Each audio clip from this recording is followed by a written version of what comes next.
कह रहे हैं कि हमारे यहाँ हिंदुस्तान में फ़ारसी जो है वो सदियों तक रहने वाली एक ज़बान है जो कई सदियाँ यहाँ की ऑफिशियल लैंग्वेज रही है और हिंदुस्तान में कॉलेजेस से लेकर यूनिवर्सिटी तक सब अगर मिला के गिना जाए तो तकरीबन 100 से ज़ायद जो हैं वो ऐसे मराकज़ हैं जहाँ फ़ारसी पढ़ाई जाती है।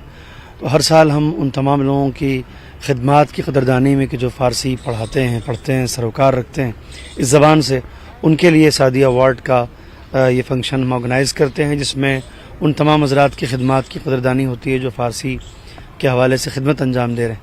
ये उसी सिलसिले की 8वीं कड़ी है। इस साल एक बार फिर हमने सादी अवार्ड का फंक्शन यहाँ मुनक़िद किया है जिसमें फ़ारसी के असातिज़ा, स्कॉलर्स और क्या कहते हैं फ़ारसी से जुड़े हुए अफराद की जिन्होंने गैर मामूली काम अंजाम दिए हैं उनकी कदरदानी यहाँ अमल में आना है। Sadi in India and in all of the world, of course, but in India is much better known as Chacha Sadi. Sadi, he is the teacher of the history for us. So I'm very happy to be within this very good people who are trying to still revive and develop the Sadi's thinking in all of the societies, not only in India, in all of the, because now world needs such teachers. ये जो जायज़ा सादी जो दिया है, ये जायज़ा सादी एक बहुत ही महान शख्सियत जिसको कहा जाए फ़ारसी अदब की, शेख सादी, जिनको लोग हज़रत शेख सादी रहमतुल्लाह अलैह के नाम से याद करते हैं।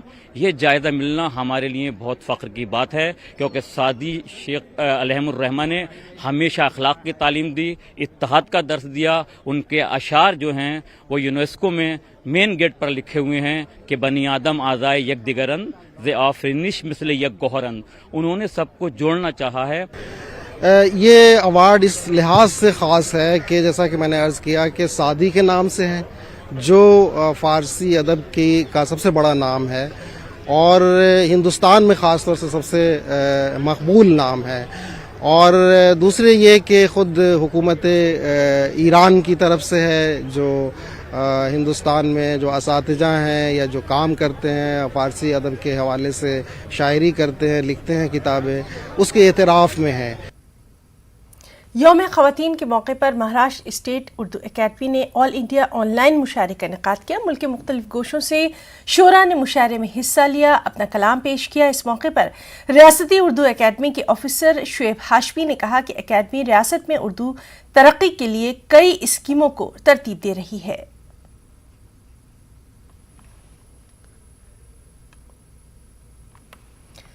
यूक्रेन में जंग के सबब फंसे हिंदुस्तानियों के वतन वापस आने का सिलसिला लगातार जारी है। जो भी आता है वहां के खौफनाक मनाजिर से वाकिफ करवाता है। लेकिन अलीगढ़ पहुंची MBBS सेकेंड ईयर की तालिबा नईम रशीद ने बताया कि यूक्रेन में फंसे हुए हिंदुस्तानियों को बहिफाजत वतन तक लाने में मुल्क के कौमी परचम का बेहद अहम रोल रहा है।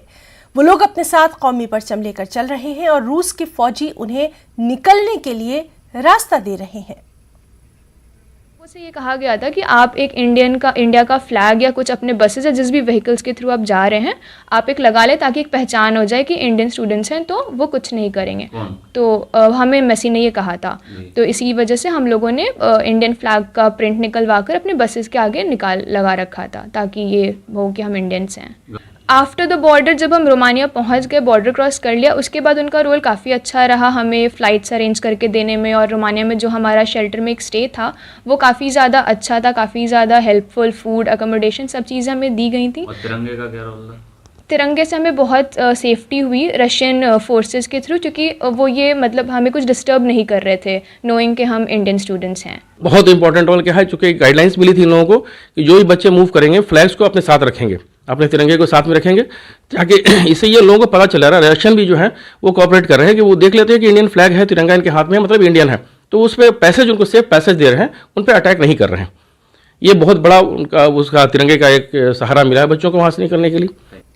तमाम मज़ाहिब के मानने वालों को अपने अपने मज़हब के मुताबिक ज़िंदगी गुसर बसर करने का हक मुल्क के दस्तूर से दिया जाता है, लेकिन चंद ताकतें इस हक को छीनने की कोशिश करते हुए समाज में नफरत की दीवारें खड़ी कर रही हैं। बेंगलुरु में जमीयतुल उलमा हिंद के तहत मुनक़्क़दा इजलास में इन ख्यालात का इजहार किया गया। जमीयतुल उलमा बेंगलुरु सेंट्रल के तहत शिवाजी नगर के इस्लामी बैतुलमाल शादी महल में बैन मजहबी इजलास और मुफ्त यूनानी तिब्बी कैंप का इनेकाद किया गया। इजलास के बाद मीडिया से खिताब करते हुए मुख्तलिफ मज़ाहिब के रहनुमाओं ने कर्नाटक में हाल ही में पेश आए वाक़यात पर तशवीश का इजहार किया। खासतौर पर हिजाब के मामले में सियासत न करने की मजहबी रहनुमाओं ने अपील की। वो तो अपने अपने धर्म का जो रूल है, जैसे हमारे धर्म में है वो लेडीज़ को भी, जैसे जेंट्स के हमारे अमृत छकना है, तो लेडीज़ को भी वो तो गुरु साहिब का हुक्म है कि वो भी उसने भी अमृत धारण करना है, उसने भी अपने सिर के ऊपर कपड़ा रखना है। जैसे ककार हमने पहने हैं, लेडीज़ भी ने पहनने हैं। ऐसे जो मुस्लिम धर्म में जो बनाया है, शुरू से रूल चल रहा है, तो उससे हमको कोई भी किंतु पिंतु नहीं करना चाहिए। Though there are problems with these minority bills and other things, but we are all united together and God is with us, so we are not afraid of anything that goes wrong, because God is supporting us in many ways. Even now when they wanted to pass the bill, it could not go through completely, so that God's ways are there. He protects these people from different evils. हिजाब कोई मसला नहीं था, ये इस तरह का एक मसला बनाया जा रहा है। ये ना आज की बात है, ना किसी मज़हब की बात है। हमेशा से मुस्लिम ख़वातीन हिजाब का इस्तेमाल कर रही हैं और उनको करना चाहिए। वो इक्का दुक्का कहीं के वाक़यात हैं, उसको इतना बड़ा मसला बनाया गया जो मुनासिब नहीं था। बहरहाल कोर्ट में मसला चल रहा है, देखेंगे क्या होता है। जो भी होगा बेहतर होगा, और उस सिलसिले में लोग बैठ रहे हैं, कोशिशें कर रहे हैं कि क्या करना है। अल्लाह की ज़ात से उम्मीद है कोई बेहतर फ़ैसला होगा इंशाअल्लाह। पूरे हिंदुस्तान के अंदर हर मज़हब वाला, हर कौम और हर इलाके के सब एक हैं। हर एक को जो है दुख परेशानी में उसका साथ देना चाहिए, खुशी में साथ देना चाहिए। कोई भी जो है एक दूसरे को जो है तकलीफ़ पहुंचाने का इरादा ना करे, कोई एक दूसरे को तकलीफ़ ना पहुंचाए। बस ये पूरे आज के प्रोग्राम का यही एक मकसद है, ताकि हर पूरे हिंदुस्तान के अंदर एक दूसरे को राहत और आराम पहुंचाना, और हर एक को जो है दूसरे के अगर किसी को तकलीफ़ पहुंच रही है तो उसके लिए राहत पहुंचाने की कोशिश करना। कि भाई हर मज़हब, चाहे वो हिंदू हो, मुसलमान हो, सिख हो, क्रिश्चियन हो, जैन हो, हर मज़हब का अपने अपने यहाँ अपने मज़हब पर अमल करते हुए इस मुल्क के भाईचारगी के साथ इस मुल्क को तरक्की करने के लिए आगे बढ़ाने की फ़िक्र करे। और इस मुल्क की ताकत हमारी फ़ौज और हथियार नहीं है, सबसे बड़ी ताकत इस मुल्क की रीढ़ की हड्डी वो कौमी एकजहती है। यानी जब आपस में यौम ख़वातीन के मौके पर मुंब्रा में कल मर्जिया अशरफ पठान तालिबा ने बाहिजाब ख़वातीन की रैली निकाली और इख्तिताम में एक जलसे आम मुनक़्क़िद किया, जिसमें शहर में हिजाब में रहते हुए अपनी जिम्मेदारियां निभाने वाली और खिदमात अंजाम देने वाली ख़वातीन को इनामात से नवाजा गया। अलग अलग जगह पर अलग अलग तरीक़ों से वुमेंस डे सेलिब्रेट होता है। कोई अलग तरीके से करता है, कोई कुछ अलग तरीके से करता है, कोई कुकिंग कंपटीशन रख के करता है, तो कोई ब्यूटी कॉन्टेस्ट रख के करता है। तो हम एज मुस्लिम वुमेन हमारे कल्चर को रिप्रेजेंट करके इसको करना चाहते थे, इसलिए हमने एक कॉन्सेप्ट बनाया कि हम क्यों ना वुमेंस डे को हिजाब डे से एक मिक्स करके ये कॉन्सेप्ट को बनाया जाए, उसके साथ सेलिब्रेट किया जाए। और बहुत सारी ऐसी महिलाएँ हैं माशाल्लाह who are doing incredibly great, बहुत अच्छा कर रहे हैं वो लोग हिजाब को पहनते हुए। Women are doing sports, women's are doing good in law, doctors बन रहे हैं औरतें। मैंने यूपीएससी अटेम्प्ट किया है, I am into social work now. तो हमारा जो कल्चर है वो हमें अलाउ करता है कि हम अपने हिजाब में रह के, अपनी डिग्निटी में रहकर हर चीज़ कर सकते हैं, पढ़ाई हासिल कर सकते हैं, करियर हासिल कर सकते हैं। तो यही चीज़ को एक कॉन्सेप्ट था। तो ख़ास बात इंडिया में आज के लिए फ़िलहाल इतना ही। आदाब।